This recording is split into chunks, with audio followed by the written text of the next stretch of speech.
Iniciamos aquí el quinto tema o quinta parte de esta unidad 5, en la cual estamos promediando el programa de la asignatura. Recordemos que esta unidad 5 se refiere a la arquitectura europea y norteamericana de la segunda posguerra, que se debate, como estamos viendo, observando, entre el estilo internacional y las corrientes de oposición, recordando que ello significa que por un lado ya la arquitectura desarrollada por los grandes maestros que hemos visto en la unidad 3 alcanza cotas de internacionalización y que se empiezan a convertir también en referentes formales, lingüísticos e icónicos para otros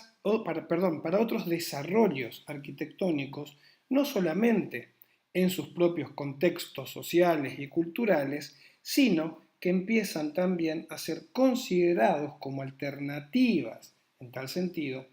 en otros países del mundo, pero que también al mismo tiempo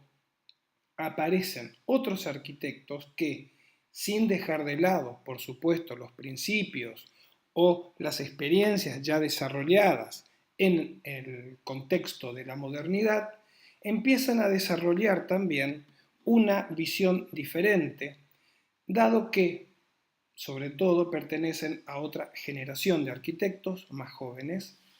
y que, por lo tanto, consideran que ciertas experiencias de la modernidad, que las tienen en cuenta y en las cuales también están insertos, deben ser revisadas y, en cierto sentido, también superadas, por lo que en algún punto sus propuestas pueden observarse también como corrientes de oposición a la corriente principal planteada por los grandes maestros.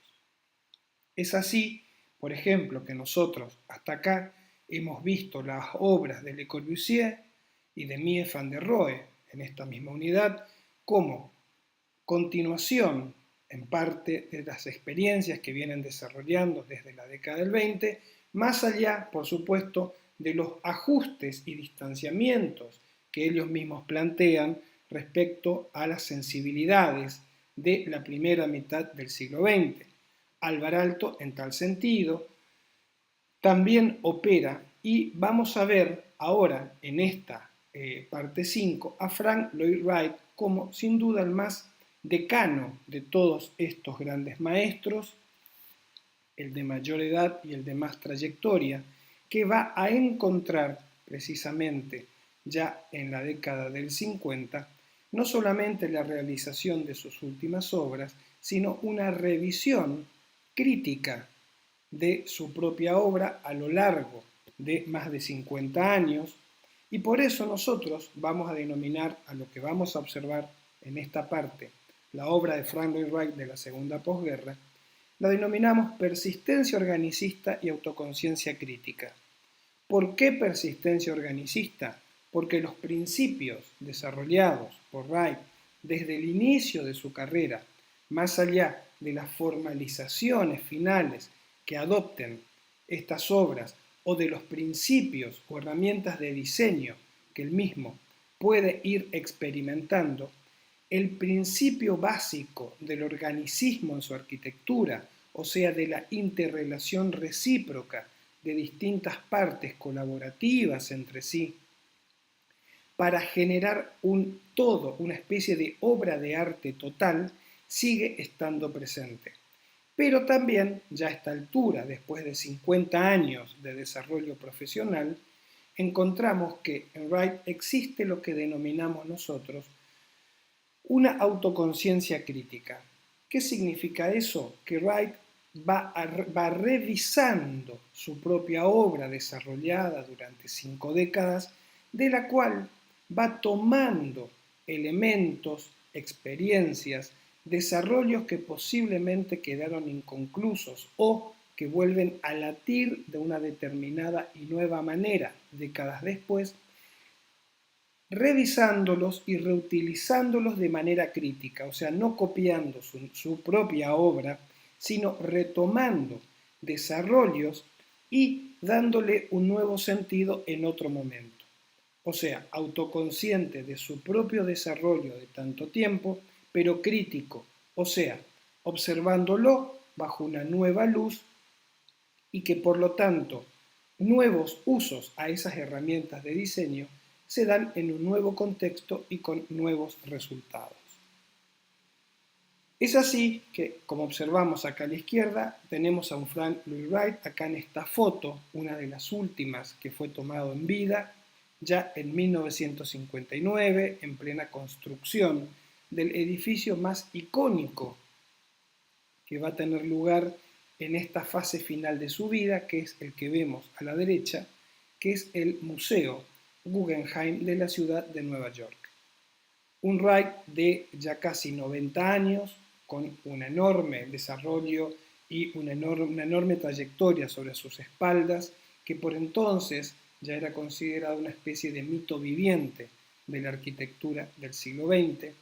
y como vamos a ver, justamente a partir de esta obra icónica, con esta foto, precisamente también de 1959, a muy poco tiempo de haberse inaugurado, vamos a ver que esta obra va a representar también esto que dijimos de la autoconciencia crítica, cómo Wright aprende de sí mismo, de su propio desarrollo a lo largo de décadas, para aquí plantear nuevas visiones de desarrollos que ya ha realizado con anterioridad. Antes de ello, vamos a ver cómo el Guggenheim que recién vimos, en donde lo que sobre todo a nivel formal y lingüístico sobresale es el uso de la curva. Wamos a ver acá un recorte de la profusa obra que va a tener lugar en la segunda posguerra en el estudio de Wright, y en donde este recorte que vamos a hacer va a estar centrado en la amplificación, en el uso de la curva en la arquitectura, algo que va a ser una forma de experimentación por parte de Wright que ya lo ha desarrollado en épocas anteriores, pero que pareciera que acá entre las décadas del 40 y el 50 toma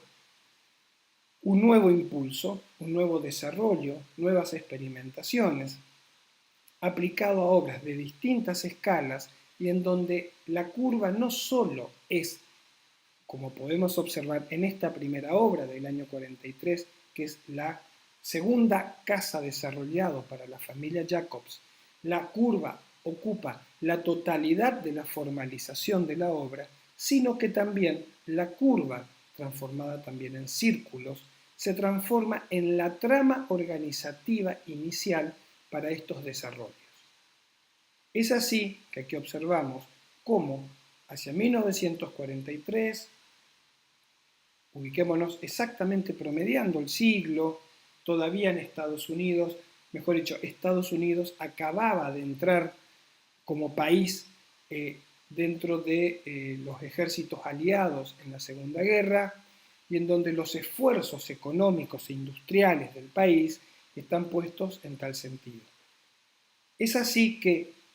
Estados Unidos vive una particular situación y que en esa particular situación Wright desarrolla un poco de manera, podríamos decir, alejada del espíritu del gran conflicto de la Segunda Guerra, su propia obra. En este caso, la casa Jacobs, la segunda, es un ejemplo interesante de lo que estamos diciendo y que se va a transformar con el correr de las décadas hasta nuestros días en una obra paradigmática, una de las obras más importantes en la enorme carrera de Wright, tanto es así que hace poco fue ya declarada Patrimonio de la Humanidad. Y acá también podemos marcar que es una obra que a nosotros, arquitectos o quienes ustedes se están formando en tal sentido, nos puede presentar también una serie de principios y enseñanzas interesantes, en donde se plantea que como una obra relativamente pequeña, porque es una vivienda de relativamente pocos metros cuadrados, con una tecnología muy sencilla, va a encerrar toda una serie de principios que nos lleva justamente a darnos cuenta que la buena arquitectura es aquella que responde no solamente a el, el sistema y sobre todo el contexto de producción en la que se inserta, en sentidos de considerar las variables económicas, sino también hemos visto acá y estamos observando que tiene que ver también en la consideración de cualidades ambientales, en un momento, 1943, en donde estos principios no eran tan habituales por lo general en la arquitectura. Pero claro, Wright, en tal sentido, un investigador y sobre todo un observador atento de las experiencias arquitectónicas de culturas no centrales en la historiografía arquitectónica, echa mano a estos aprendizajes. Aquí podemos ver en la foto superior izquierda precisamente una visión aérea de la casa Jacobs, en donde tenemos una primera idea de la casa que está inserta en una gran trama circular. Si uno observa la parte cubierta y semicubierta, ocupa un segmento de ese círculo que virtualmente termina cerrándose con ese desnivel planteado hacia adelante, lo cual plantea que en el medio, como espacio organizador a el conjunto, se encuentra ese patio central sobre la cual la casa se abre finalmente. Si observamos ahora la foto de arriba a la derecha, vemos cómo se accede a la casa. Podríamos decir, si bien no es así, ya sabemos y entendemos que la arquitectura moderna justamente pone en crisis los conceptos de adelante o detrás, frente o contrafrente. Observamos que el acceso hacia la casa se hace a partir de esa pequeña hendidura, ese pequeño acceso que atraviesa la casa precisamente desde ese talud verde, de tierra también por supuesto, que actúa como un contrafuerte y un contrafrente a la vivienda, protegiéndola de, en el hemisferio norte, la orientación más desfavorable, que es precisamente el norte, que es el lugar desde donde provienen los vientos más fríos. Y si observamos finalmente la foto de abajo, es como la casa desde su lado cóncavo se abre finalmente a ese patio protegido, mirando al sur, en donde también ese amplio ventanal está pensado para recibir los mejores rayos de luz que provienen desde esa orientación. Y finalmente observamos la tecnología. Una tecnología basada en el uso masivo de la piedra y de la madera, más el vidrio, claro está, en ese frente vidriado. Por otro lado, si hacemos un recorrido visual a las tres diapositivas, a las tres imágenes, nos damos cuenta de, nuevamente, que para cerrar esto, el uso de la curva como organizador general, como organizador de fragmentos de la obra que están planteados y encerrados, como ustedes pueden ver arriba a la derecha en esos volúmenes cilíndricos. Y por último también aquí observamos cómo una obra profundamente moderna acepta las experiencias y aprendizajes de culturas no centrales dentro tanto de Europa como de otros lugares del mundo. Uno ve justamente cómo, sobre todo en el acceso, ¿no?, arriba a la derecha, que recuerda en mucho a arquitecturas prehistóricas de distintos lugares de Europa y también en otros sectores del mundo, lugares del mundo, de esas arquitecturas protegidas por la tierra, con pequeñas hendiduras para su acceso. A la izquierda observamos las dos plantas del conjunto. Dentro de estas dos plantas, si observamos la de abajo, es la planta baja, en donde de derecha a izquierda observamos el túnel de acceso, que recién veíamos en la diapositiva anterior, por donde se accede a la vivienda. Finalmente, desde ahí se accede, ¿sí?, a una especie de hall central, pequeño, pasar ahí a un espacio o hall distributivo, donde encontramos la escalera que nos lleva a la planta alta, y de ahí finalmente pasamos a esa enorme planta libre, desprovista de apoyos intermedios de cualquier tipo, planta libre en donde van a ser la ubicación de los muebles que definan los distintos usos, como el espacio de trabajo, ni bien se accede a este gran espacio central, vemos cómo directamente pegado a, a ese espacio que dice utilities, ¿sí? Un espacio de uso, de servicio, por donde ingresamos, pegado a él tenemos ese pequeño semicírculo que está ahí, que la chimenea. Recordemos que la chimenea es un espacio que centraliza también la vida de la casa. Si bien acá vemos que tiene un uso distinto en Wright, no está como un eje exento dentro de la planta, sino tirado hacia uno de sus lados, pero equidistante en su posición respecto a la planta. Y si seguimos el abanico hacia la izquierda, el living y finalmente un área de música. Vemos también entre el living y el área de música que dice pool, una pequeña pileta, un estanque que articula el espacio interior con el exterior. O sea, esta pileta con pequeño estanque, pequeña fuente, podríamos decir, el agua está tanto adentro como afuera, integrando, por lo tanto, interior y exterior.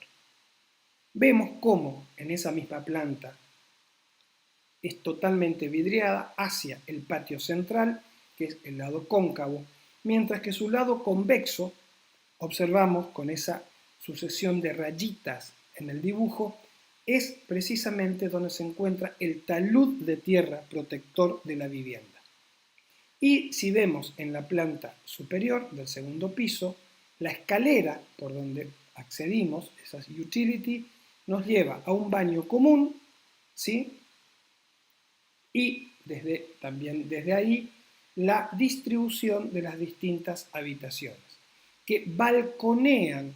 ¿sí?, sobre el espacio de la planta baja, o sea, la planta libre del área pública. Ahora bien, esta disposición funcional también encierra otro tipo de soluciones, como observamos a la derecha, en la sucesión de estos tres cortes. Arriba, el primero de todos, observamos precisamente el talud de tierra a la izquierda, donde la casa está protegida de los vientos dominantes de fríos del norte, en donde solamente los dormitorios, mediante pequeñas aberturas protegidas en su parte superior, se abren hacia ese lugar. Vemos cómo para el acceso a estos dormitorios tenemos ese recorrido general que balconean hacia el espacio de la planta baja, dando a la planta baja, por lo tanto, una doble altura, haciendo que la vivienda relativamente pequeña se manifieste como mucho más grande, más alta, que se conjuga a su vez con la doble altura del vidriado que finalmente se abre hacia el patio. Vemos en el corte del medio lo que hoy decíamos respecto a la incidencia del sol, que hacia el sur pega directamente sobre el vidriado, permitiendo que tanto el sol como el calor penetren, caliente lo que dice stone wall, o sea, esa pared de piedra que está hacia el fondo, y para que finalmente la obra tenga un funcionamiento de carácter bioclimático, como observamos en el corte inferior, en donde puede ingresar precisamente por esa llamada pool o fuente, ¿sí?, aire también fresco acá del exterior, que por efecto chimenea de la doble altura y por diferencia de presión lleva el aire caliente hacia arriba para permitir finalmente salir por las aberturas de los dormitorios que están ubicados sobre el talud de tierra. O sea, fíjense cómo Wright logra con muy pocos gestos englobar toda una serie de principios funcionales, espaciales y de funcionamiento bioclimático de esta vivienda, lo cual la convierte hacia esa época y también hoy en una obra maestra de la arquitectura moderna. Dos fotos actuales, la de la izquierda, ese acceso por ese túnel excavado por debajo del talud que nos lleva hacia el acceso en planta baja, en donde se puede observar el talud de tierra ya cubierto por verde y los distintos volúmenes en piedra en donde sobresale sobre todo ese cilindro que nos recuerda en mucho a construcciones primitivas, prehistóricas, aquí presentes. Y en la foto de la derecha, la gran apertura, la liviandad en donde la obra se abre hacia ese patio central que cierra la trama circular y dando justamente esa abertura, la posibilidad de esa virtualidad interior-exterior que es tan común y a muchos de los desarrollos de la arquitectura moderna del período. Finalmente, el interior, el espacio más importante de la vivienda, que es esa gran planta libre, en donde, como dijimos, es la disposición de los muebles que determina sus espacios de uso. Vemos también en las dos imágenes ese balconeo, ¿sí?, de la planta superior hacia la primera planta, hacia la planta baja, dando esa idea de mayor amplitud espacial y, como dijimos, ahí vemos también esa fuente, ¿no?, tanto adentro como afuera, que permite tanto esa fuente como la apertura de las aberturas vidriadas en la penetración del aire que, como dijimos, por diferencia de presión, quita el aire caliente hacia arriba. Todo esto transforma esta obra en una verdadera obra maestra, como dijimos, de la arquitectura moderna, en donde vemos que al modo de Wright no está presente acá, como sí pasa en Europa, ¿no?, la presencia del hormigón armado. Acá es todo una estructura, la compresión, sobre todo por el uso de los muros de piedra, más la utilización de la madera y el vidrio, o sea, un uso 100% Wright de estos materiales, para los fines justamente para los cuales están pensados. Sin duda va a ser, avanzando la década, que hacia principios de la década del 50, hay que decir, Frank Lloyd Wright recibe el encargo de Peggy Guggenheim, descendiente de una de las familias más poderosas, económica, social, económica y social de la ciudad de Nueva York, encarga a Wright el proyecto de un museo para la exposición de arte moderno, precisamente de esta señora Peggy Guggenheim. Hay que decir aquí que es bastante común, sobre todo en la segunda mitad del siglo XX, que grandes e importantes familias, poderosas económicamente, en todo Estados Unidos, pero sobre todo también en la ciudad de Nueva York, de hacer estas obras o instituciones que, más allá que significa justamente moderar el pago de impuestos, implica también, de una manera muy positiva, brindar a la ciudad espacios para el arte. Así podemos recordar tanto acá el caso de la familia Guggenheim con este museo, como la familia Carnegie con el famoso Carnegie Hall, uno de los espacios y auditorios para música y teatro más famosos de la ciudad, y así podemos tener otras historias de otras familias poderosas que donan estos espacios a la ciudad. Decíamos que hacia principio de la década del 50, Wright recibe el encargo, un proyecto que se va a desarrollar durante varios años, que va teniendo distintas fases, hasta llegar a su conclusión y su inauguración en 1959, ya con un Wright recientemente fallecido. La obra está ubicada sobre la Quinta Avenida de la ciudad de Nueva York, que es una de las avenidas emblemáticas de la ciudad, una avenida que también concentra prácticamente a lo largo de todo su recorrido las viviendas, algunas en departamentos, ¿no?, más caras de la ciudad, sobre todo por su frente hacia el Central Park, como es el caso acá de este museo. Cruzando la Quinta Avenida se encuentra el Central Park, lo cual está ubicada, por lo tanto, no en los lugares preferenciales de la ciudad. Lo primero que uno observa desde afuera cuando se enfrenta a esta obra es la presencia fuerte, contundente de el círculo, de la curva, de los volúmenes casi cilíndricos o cilíndricos que a su vez se equilibran con estas fuerzas horizontales, tanto lineales como curvas, como también en ángulo recto. Por ejemplo, ese voladizo de forma cuadrada de base horizontal que atraviesa ese cilindro vidriado que tenemos en primer plano. Y a la derecha, de manera mucho más grande, más voluminosa y de mayor altura, perdón, observamos que esa especie de taza invertida, con esa sucesión abstracta de líneas blancas y negras, que es precisamente el espacio principal, que es el espacio de exposición. Observamos también que hacia atrás de estos dos volúmenes todavía se observan edificios circundantes, ya que falta la otra parte que se va a completar recién en la década del 90, que es un edificio en altura, que es un área de administrativa y de servicios para la función principal, que ya lo pensó Wright en sus orígenes a nivel proyectual,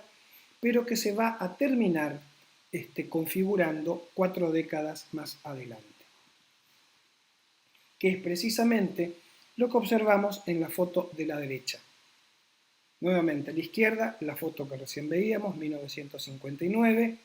a la derecha una foto actual en donde vemos esa especie de pastilla ciega, ¿sí?, de fondo, con un color ya no tan blanco, si bien la obra no es blanca, tiene un ligero tono crema, pero acá el ocre de esa pastilla se hace mucho más fuerte, más contundente, y que actúa como telón de fondo, finalmente, del museo.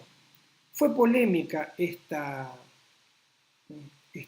ampliación y este completamiento del proyecto en la década del 90, ya que se le fue encargado a un arquitecto que fue Charles Swatney, que era, podríamos decir, un hijo estético de Le Corbusier, o sea, que proviene del grupo de los New York Fives, como vamos a ver próximamente en la unidad 7, y que por lo tanto este arquitecto Watney, creo que hoy lo pronuncié mal, Charles Watney, así es su apellido, fue quien tuvo bajo su responsabilidad ampliar finalmente y completar esta obra, lo cual generó, repito, esta especie de contrapunto, ¿no?, de un Wright auténtico completado por un arquitecto que parte de la estética básicamente corbusierana de la década del 60. Pero acá, bueno, observamos justamente las dos fases del edificio. Ahora, es interesante cómo esta obra, el Guggenheim que estamos observando, tiene antecedentes, y eso es lo verdaderamente interesante. Por eso hablábamos al principio de esta parte, de esta unidad, cuando nos referimos a Frank Lloyd Wright como que parte de una autoconciencia crítica de su propia obra. Observen esta obra no construida, es un proyecto no construido. Lo que ustedes ven a la derecha es una representación de lo que hubiera sido esta obra, que fue encargado por un empresario de la ciudad de Chicago, a Wright, hacia 1925, para ser construido en una colina de Maryland, un edificio multifunción que sea una especie de observatorio más también otra serie de funciones. Fíjense que es de 1925 y aquí Wright ya desarrolla algunos de los principios que van a estar presentes en el Guggenheim 30 años después, que es la helicoide como la forma organizativa del volumen principal, la helicoide también como rampa de acceso, perdón, como rampa de desarrollo en el espacio para el trasladarse, para el subir o el bajar, y si uno observa el corte que tenemos abajo, todo en torno a un gran espacio central. Aquí ya están presentes estos principios que van a ser claves para el Museo Guggenheim. Entonces, repetimos, esta obra, 1925, ya es un antecedente directo precisamente del museo que termina cerrando la obra y la carrera de Wright hacia fines de la década del 50. Lo mismo podemos decir de la Galería Xanadu, una galería de un local comercial en la ciudad de San Francisco, que el desarrollo de este proyecto y su finalización casi se solapa con el proyecto del Museo Guggenheim, en donde aquí observamos también algunas cuestiones que van a estar presentes en el museo. En la foto grande que tenemos a la derecha, esa rampa, ¿sí? Esa rampa que rodea, podríamos decir, al espacio central, aquí por supuesto en menor escala, y ese espacio central de doble altura que articula la totalidad del espacio. Ahora, y saliendo del edificio Guggenheim, prestemos atención por un momento a la cubierta vidriada de este espacio central, en donde aquí, en otra escala menor, está nuevamente presente la experiencia de la cubierta vidriada de la fábrica Johnson que vimos previamente en la unidad 3. Otro ejemplo de esta retroalimentación, de esta autoconciencia crítica de Wright respecto a su propia obra. Es así, volviendo al Guggenheim, que estos elementos vemos cómo están presentes finalmente en esta obra. La idea de la helicoide como articuladora del espacio y del movimiento en el espacio, pero acá también lo que observamos es, y es interesante, entender otro de los principios principales de Wright, que es su casi aversión a lo que significa la gran metrópoli, lo que significa la ciudad en el sentido urbano. Como hemos visto, recuerden ustedes, en la unidad 3, lo hemos visto entonces ahí en Wright, y también dentro de esa unidad cuando vimos algunos aspectos del urbanismo moderno, cuando Wright en la década del 30 desarrolla su idea de urbanismo moderno, que es el Broccoli City, que en realidad es un híbrido entre lo rural y lo urbano. Esa propuesta que hace a fines de la década del 30, Wright, demuestra claramente que su posición respecto a la ciudad es una posición tremendamente crítica, contraria. Wright, con ese espíritu de los amplios horizontes naturales del medio oeste norteamericano, no participa en su idea justamente de lo que es la vida metropolitana. Sin embargo, para el desarrollo de este museo hay que entender que está no solamente en una de las ciudades más importantes de los Estados Unidos, sino ubicado en un espacio y en un área absolutamente central de esta urbanidad. En la foto de la izquierda vemos justamente al museo enfrentado al Central Park, como habíamos dicho, y podemos observar en esa escala cómo la propuesta volumétrica y formal que propone Wright es absolutamente distinta, rupturista con todas las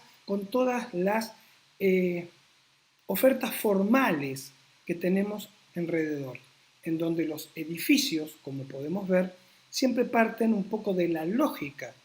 economicista de la ciudad norteamericana y que por lo tanto se conjuga siempre a partir de volumetrías en ángulo recto. Eso se potencia si vemos en la foto de la derecha, en esa foto tomada desde la Quinta Avenida, cómo ese volumen del museo destruye, ¿sí?, absolutamente su conjugación con el contexto, generando un muy interesante equilibrio en disputa, un equilibrio que se basa en la tensión entre las formas ya existentes o nuevas también de esos edificios compactos en volúmenes, en ángulos rectos, como justamente se genera esta especie de cortocircuito en el contexto con la aparición de estos volúmenes cilíndricos en Wright. De esta manera Wright lo que hace es hacer visible su crítica, ¿sí?, su posición contraria, aislada, casi negativa, podríamos decir, de lo que significa la vida urbana y sus formas preexistentes en la ciudad de Nueva York. Ahora bien, finalmente el proyecto del Guggenheim se basa, podríamos decir, en principios, si observamos las plantas, relativamente sencillos. Observamos en estas dos plantas, observemos primero la de arriba, que es la planta a nivel de calle. Uno accede por ese espacio intermedio, ¿sí?, entre dos volúmenes, uno que está a la izquierda, otro que está a la derecha. El que está a la izquierda es un área de servicios,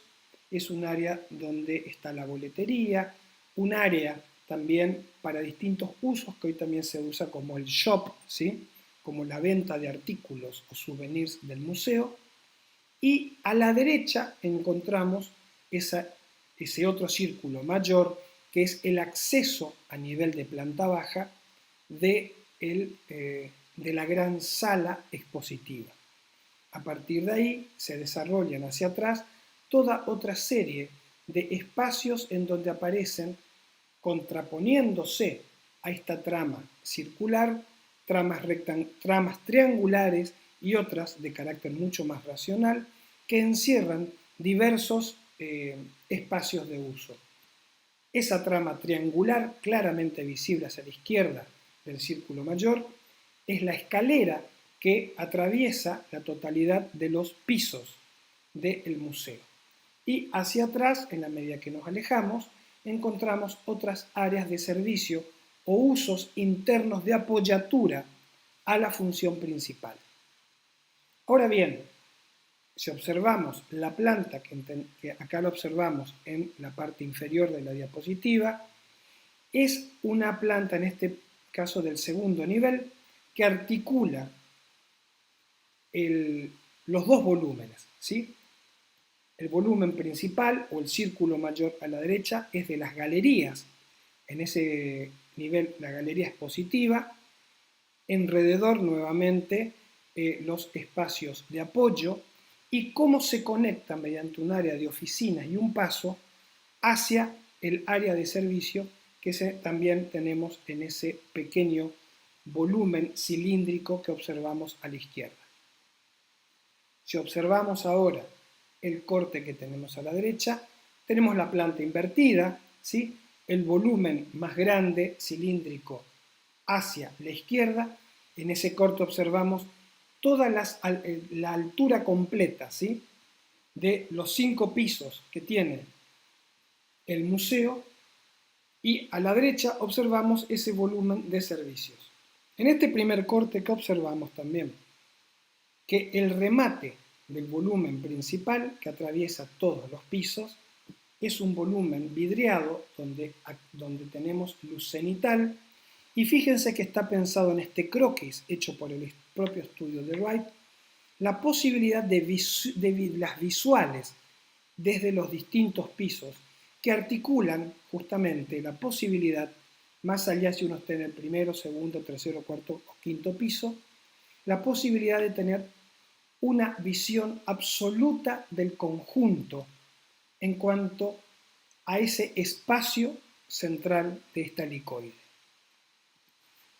¿Qué es lo que observamos aquí? Si tenemos la visión primera del corte que observamos arriba a la izquierda, un corte perspectivado, vemos cómo precisamente los distintos niveles que va estableciendo la helicoide hasta llegar al último piso, todas balconean, vamos a decir, sobre este enorme espacio central. Aquí podemos comenzar diciendo que la propuesta de Wright para este museo fue absolutamente revolucionaria, ya que acá, ¿qué es lo más importante de esta sala expositiva?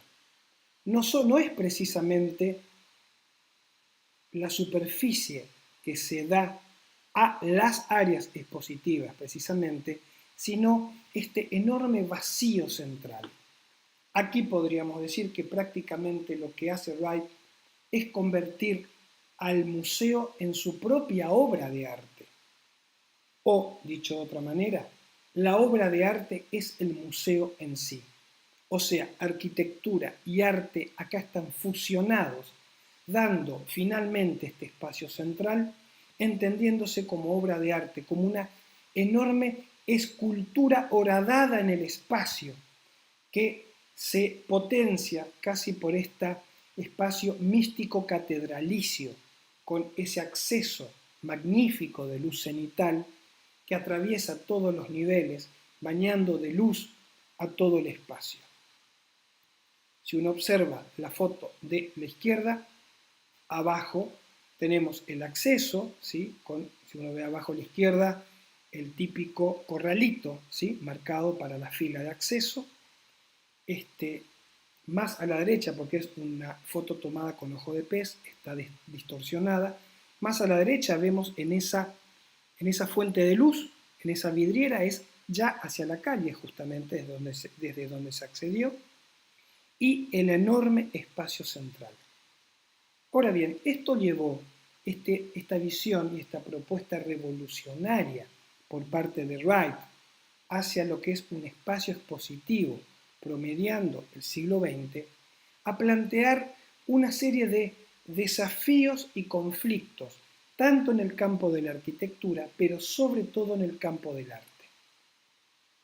En la foto de la izquierda observamos justamente esta foto que fue tomada en los aspectos organizativos para la inauguración del museo en 1959. ¿Qué se observa ahí, aparte de este personal del museo y curadores que están montando las obras? Es que los cuadros, por ejemplo, tienen que ser dispuestos sobre soportes independientes a la pared, ya que la pared sobre la cual estas obras se disponen es una pared curva, que responde a qué? A precisamente esas cintas que veíamos en el helicoide desde el exterior del edificio. Recuerden ustedes también que desde el exterior del edificio vemos que esas cintas en helicoides blancas, abstractas, están recortadas por una especie de cintas negras. Esas cintas negras, por llamarlos de esa manera, son horadaciones que ocultan la entrada de luz cenital, tal cual observamos también en esa foto de la izquierda. O sea, es la luz natural la que ilumina los cuadros u otros objetos, obras de arte que se puedan exponer ahí. Y también, por supuesto, tienen iluminación artificial dispuesta por afuera, lo que permite también contar con este tipo de iluminación durante horas en donde no hay sol. A la derecha observamos precisamente una exposición de tantas que tienen lugar en el Guggenheim ya desde hace ya 60 años, ¿no? Vemos la helicoide, vemos las obras dispuestas sobre las paredes de estas helicoides, pero cómo lo que tiene mayor poder y mayor presencia siempre es este espacio central, poniendo en crisis precisamente la importancia de la obra de arte, no porque no sea importante, sino porque tiene que entrar a competir con el poder espacial de la obra. Esta tensión fue criticada muchas veces, pero también fue utilizada por otros artistas para potenciar la naturaleza de sus obras. Tenemos dos ejemplos de tantos. A la izquierda el escultor Alexander Calder, que aprovecha el enorme espacio central del museo para colgar desde arriba sus maravillosos móviles que modifican, claro está, no solamente la naturaleza del espacio wrightiano, sino que también genera distintas alturas virtuales, cortando, por decirlo así de alguna manera, la altura absoluta del espacio central. O a la derecha, el escultor de la luz Dan Flavin, que trabaja con tubos fluorescentes y otras fuentes de luz, utilizando el axis, o sea, el eje central del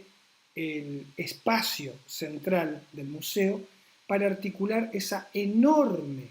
columna de luz que atraviesa todo el espacio, marcando su centralidad y modificando, por lo tanto, la naturaleza espacial propuesta por Wright. En definitiva, este museo no solamente es importante como una obra de Wright que prácticamente cierra su obra y su vida, sino que va a ser también un museo particularmente importante en el desarrollo de la idea de exposición museística a lo largo del siglo XX y por último, dada su propia naturaleza, como acá lo hemos expuesto, un desafío para artistas, sobre todo dentro del arte contemporáneo, para lograr que sus propuestas y sus obras entren en relación con un espacio tan poderoso. Y cerrando esta parte y la obra de Wright, la que fue sin duda también una obra póstuma, que es la Sun House, o la Casa del Sol, podríamos decir, que está ubicada en Arizona, construida en 1959. ¿Qué vemos en estas dos primeras imágenes? A la izquierda, tanto como a la derecha, nuevamente es la curva, los círculos en planta transformados en cilindros en volumen, quienes generan la volumetría general de la obra. Segundo, si observamos la foto de la izquierda, la obra está planteada en la tensión también entre dos partes que están constituidas por dos círculos en plantas o cilindros en altura. A la izquierda uno más pequeño, a la derecha uno más grande, tal como hemos visto recién en el Museo Guggenheim. Y también hay que decir que esta obra, al estar en Arizona, es un territorio que Wright conoce muy bien, ya que recordemos, como hemos visto en la unidad número 3, desde 1936 en adelante establece primero el campamento de Ocotillo y luego el Taliesin West en 1937, lo cual le permite una toma de contacto directa con el panorama del desierto de Arizona y por lo tanto a partir de ahí establece principios de diseño que llevan a esta obra a establecer justamente su particular implantación en este contexto. Vemos aquí otras dos imágenes en donde es un Wright auténtico de este periodo, la utilización de la trama circular, de los volúmenes cilíndricos que se interpenetran entre sí, su particular ubicación en el contexto, ubicándose en una zona media, en esa ladera que parte, por lo tanto, la ladera en dos, vemos cómo es una obra de características geométricas,